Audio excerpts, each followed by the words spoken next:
Do you remember the vocal chain you used when mixing for Prince? Can you tell us about that experience? Yeah, a little bit. I mean, so first of all, there was obviously the recording of it, right? Hmm. So he had a C12 AKG C12, and we used just the board pre's because that was set up. Yeah, we just used the board pre's of an SSL 8000. That's an 8000, which is basically a 4000 with more buses at Paisley Park Studio A, and um, he had an LA2A set up there. That was really not my choice. It was just there, and basically the way he did it, as many people know now, he basically had it coming on whatever channel 24 in the board, and then the bus matrix was all pressed to all 24 tracks, Hmm. so he could actually do. He used the analog tape to record his own vocals, and just was able to like on the fly change the tracks and whatever. He didn't need an engineer for that. It's totally funny. I worked with him for a little bit more over a year or so. I recorded vocals for him personally only one time. One time when he's like, I need like this background stack Yeah. on this, and so he jumped on the nearest mic, more to speak. But like he does it all basically. It was actually very, very thoughtful. Paisley Park has an engineer's lounge. Uh-huh. So basically, where he says, okay, I'm going to do the vocal on this song. Like all you do is like you set everything for it up Uh-huh. and make sure it works, and then basically you sit in the lounge that is only for you as an engineer to wait for Nice. him to be done. Hmm. But on the mixing side, it was very, very minimal because he is like that. He's very. He didn't really appreciate so much any electricity in that kind of way. Like parallel processing, for instance, it's like, why are you doing that? Like you Hmm. would say stuff like that, There should be a kick drum and nothing else. The end. I'm like, okay. um,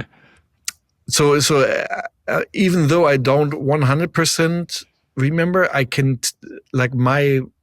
It wouldn't have been much more complicated than an R compressor. And at the time, like one of those, because he liked the API, right? Hmm. He has in the Studio B and also at Sunset Sound too.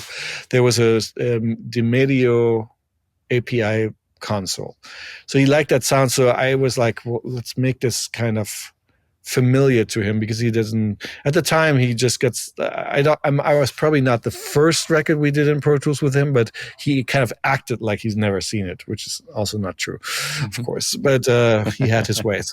But there was a plugin at the time called the A series by URS plugins. We were one of the first ones who emulated Neve and API plugins, Hmm. and they're not in business anymore. They did really well though.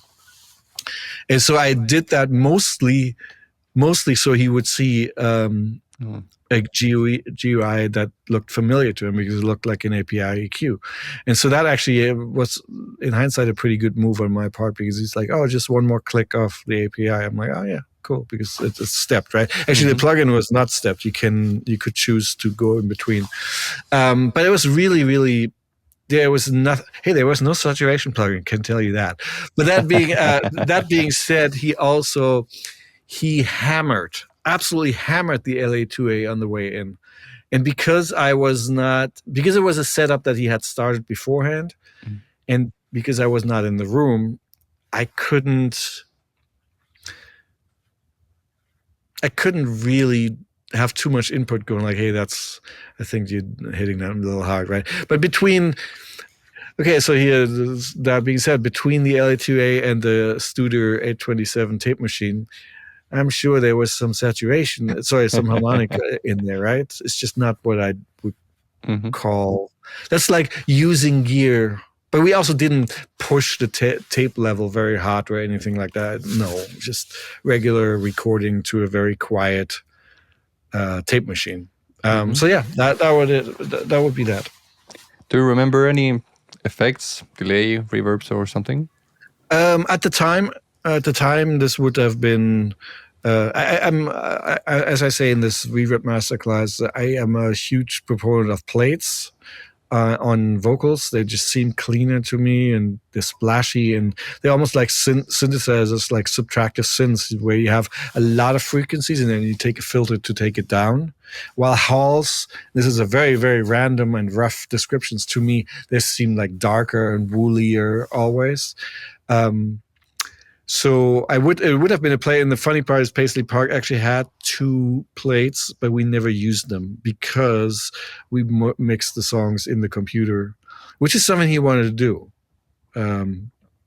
It's like I was like, let's go mix on the SSL, and he's just basically never wanted to do it. Not because he's against it. Obviously, it's his board, and he has done record before and after with that.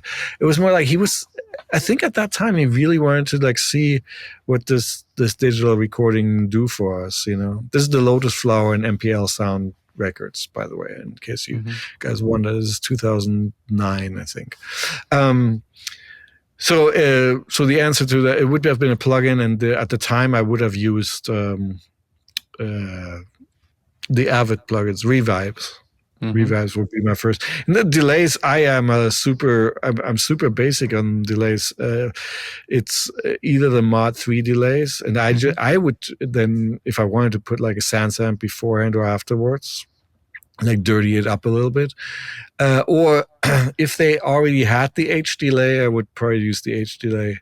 It is funny, and I hope plugin companies are not crucifying me for it. But like, as far as delays go, I think we're there. We have. Not Amp Farm, but Delay Farm or Echo Farm. Echo That would Farm, have been one of them too. But like, I think today you can almost solve any problem with the Echo Boy. I mean, any delay that you can think of, they can pretty much make. And the H delay is the easiest one to do ping pong. That's what I really think. But I always think about that on the H delay, turn off the analog stuff because it hisses like nobody's business. But I have not heard many delays where I'm like, oh, that's a new delay. I mean, like, always think in your mind too that sounds that a processor design makes is basically only what you have in your head, unless you use presets. But the problem with presets, most of the time, it will say something like, Northern Light Shimmer, and you go like, what the hell is that? Like I will never use a preset for that. Like I make my own stuff.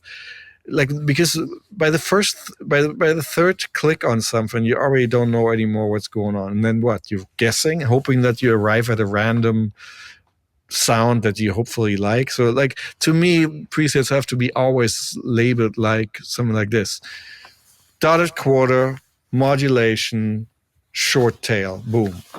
I don't want to have any weird name next to that. I can't use it. I won't use it. So and then if it's special in a way, like, then write dark or like brittle at the end, or something that's descriptive, where I can actually go, oh, I see what changes here.